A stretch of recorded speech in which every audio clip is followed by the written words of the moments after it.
Welcome, my dear students, to the part 1 of today's session from the chapter Waves. So, in the last class, we had discussed about the terms which are related to wave motion. In this module, we'll be discussing about the speed of a traveling wave. We have studied that the propagation of the wave always takes place along the positive direction of x-axis. Its velocity is denoted by v. So let us consider a transverse wave moving along the positive direction of the x-axis. Then its displacement equation is given by y of xt is equivalent to a sine kx minus omega t. Here we have taken the phase constant phi to be equivalent to 0. In the case of a transverse wave, y denotes the movement of particles along the y-axis and x denotes the direction of wave propagation along the x-axis. Now let us derive an equation for velocity v of a traveling wave. So from the previous equation, we can write y by a is equivalent to sine kx minus omega t, or sine inverse of y by a is equivalent to kx minus omega t. Here we have to get an equation for x. So x can be written as 1 by k into sine inverse of y by a plus omega t divided by k. Here the first term will be a constant. Hence the speed of the wave v is given by dx by dt, which is omega by k. Here omega represents the angular frequency of the wave and k represents the wave number. Therefore, the speed of a traveling wave is given by v is equivalent to omega by k. Now let us express the wave speed in another format. We have seen that wave speed v is equivalent to omega by k. By the definition of omega, we know omega is equivalent to 2 pi by t, where t is the time period. Also, wave number k is equivalent to 2 pi by lambda, where lambda is the wavelength. Substituting for omega and k in the equation for wave speed v, we get v is equivalent to 2 pi by t divided by 2 pi by lambda.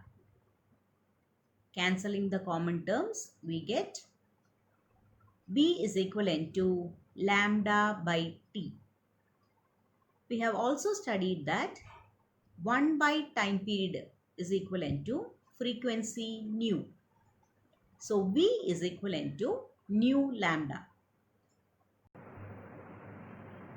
As the wavelength of a wave increases, the frequency of the wave decreases, and so as a whole the value of speed of the wave remains a constant.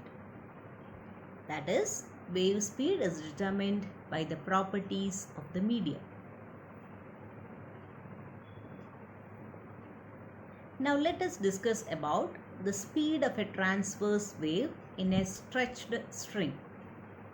So let us consider a stretched string and a transverse disturbance is given on one of its ends, and let the disturbance travel throughout the string. It gives rise to transverse waves. That is, the particles move up and down and the wave travels perpendicular to the oscillation of the particles. Now let us discuss about its wave speed. It is determined by mass per unit length. That is, as mass gives rise to kinetic energy, and if there is no mass, then there is no kinetic energy, and hence velocity of the particle or wave will be equivalent to 0. Let the mass per unit length be denoted by mu. The wave speed is also determined by the tension. Tension is a key factor which makes the disturbance propagate along the string. And because of this tension, the disturbance travels throughout the wave. Tension is denoted by the symbol T.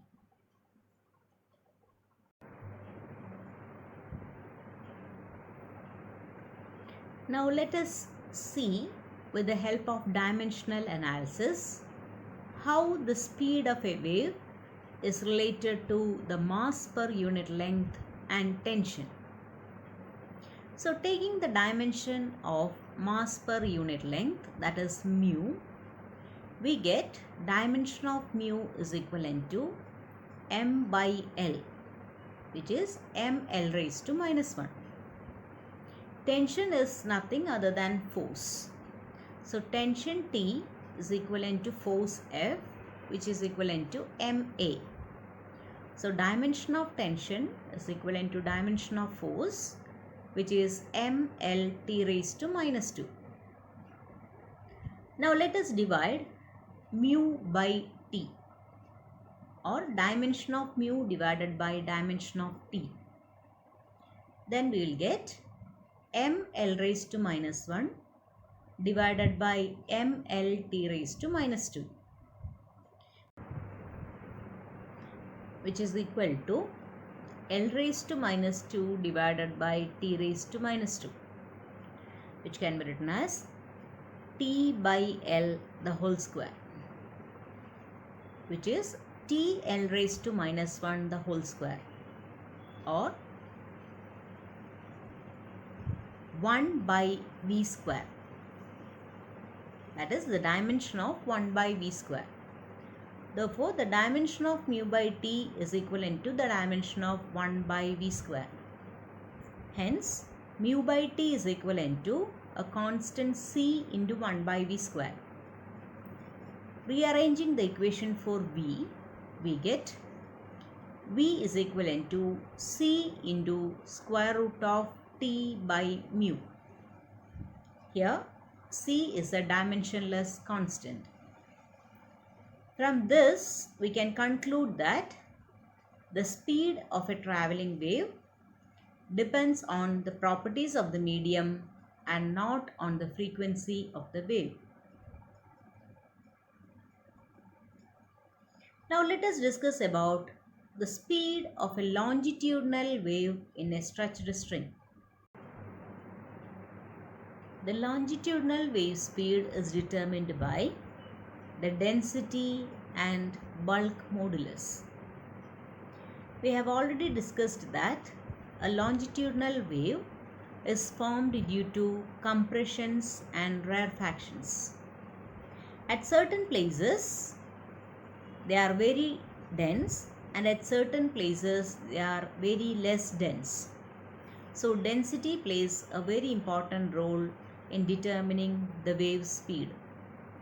Density is denoted by the symbol rho. We have seen that bulk modulus tells us how the volume of a medium changes when the pressure on it changes. If we change the pressure of compressions or rarefactions, then the volume of the medium also changes. Bulk modulus is denoted by the letter capital B. Now again, with the help of dimensional analysis, we shall derive an equation for wave speed of a longitudinal wave. Density rho is given by mass by volume. So dimension of rho is equivalent to ml raised to minus 3. Bulk modulus B is equivalent to delta P divided by delta V by V. We have already seen that delta V by V is a dimensionless quantity.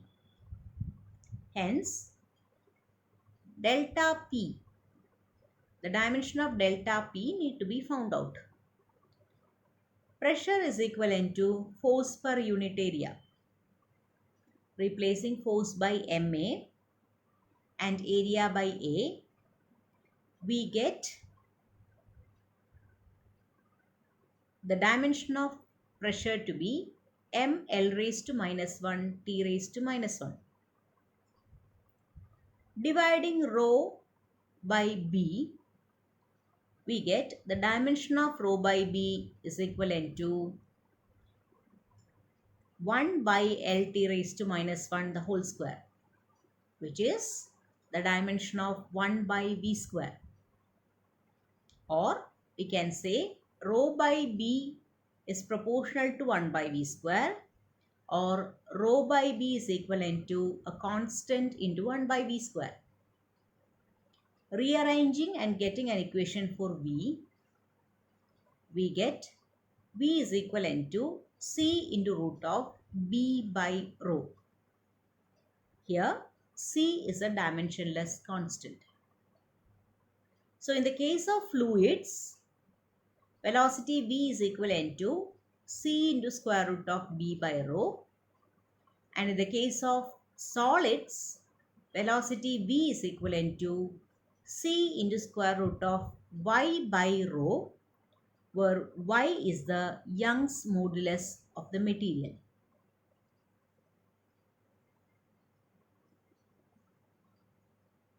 Now let us discuss about the Newton's formula for the velocity of sound. So Newton worked on the propagation of sound waves through air. He assumed that this propagation is isothermal. So according to the equation for an isothermal process, PV is a constant, where P is the pressure and V is the volume of the gas. On differentiating the above equation, we get P dV plus V dP is equivalent to 0, or P dV is equivalent to minus V dP, or pressure P is equivalent to minus V into dP by dV, which can be written as dP divided by minus dV by V. We have already seen that bulk modulus B is equivalent to dP divided by minus dV by V. So, from the above equation, we get P is equivalent to V. Hence, the velocity of sound waves can be written as V is equivalent to square root of B by rho. Replacing B by P, we get the speed of sound to be V is equivalent to square root of P by rho.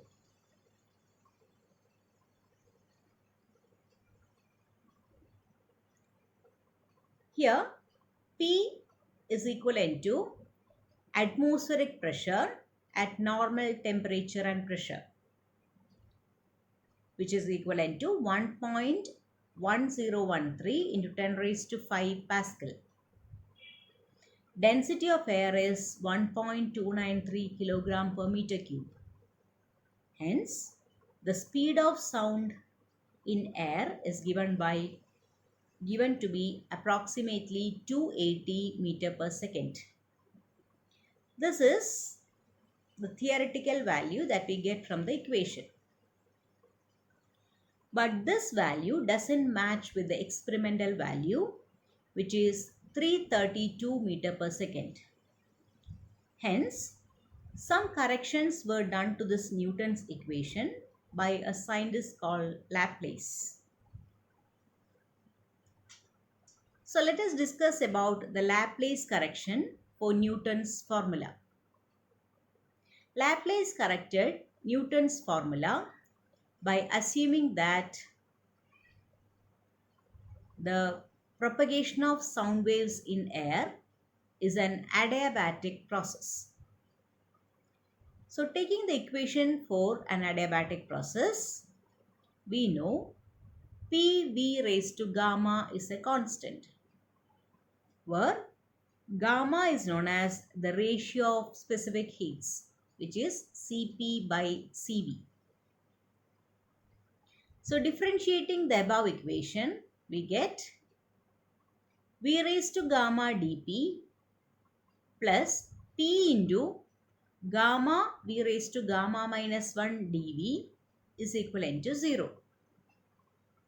Dividing both sides by V raised to gamma minus 1, we get V dP plus P gamma V dV is equivalent to 0.